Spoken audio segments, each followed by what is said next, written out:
Hi guys! Ang akin lulutuin today ay spinach na may mincemeat. Ito yung spinach, hinihiwa ko lang siya. Tapos, huhugasan.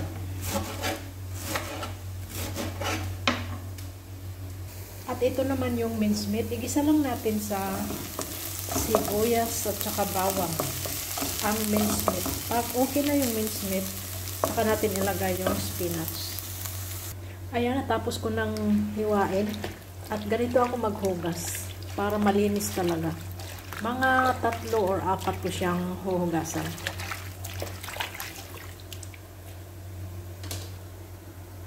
Ilagay na natin ang ating ground beef.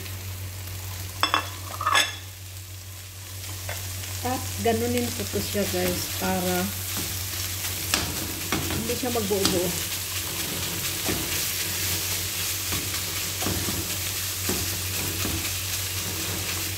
Tapos timplahan na natin siya ng asin. Timplahan natin siya ng mixed spicy, coriander, at saka asin.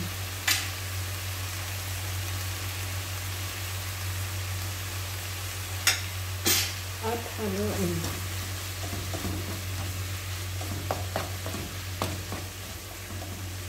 Lagyan pala natin siya ng vegetable cubes. Ayan. Tapos takpan. Luto na ang mincemeat. Ilagay na natin guys ang ating spinach. Hindi ko na siya lagyan ng tubig kasi ang spinach nagtutubig ito. Ayan. Takpan lang natin. Kasi pag naluto na yan, mag-a-absorb. Tingnan to, nung hindi pa siya naluto, punong siya. Mamaya, pag naluto na ito, kukunti na yan. At yan guys, done na ang ating spinach. Tingnan nyo yung tubig, oh. Ang dami.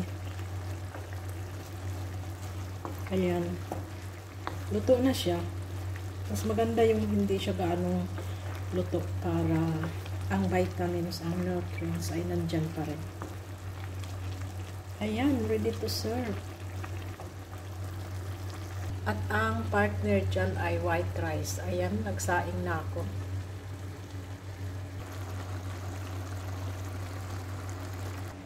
At ayan, tapos na akong magluto. Thank you for watching. Bye-bye everyone. Ingat ang lahat. Bye-bye.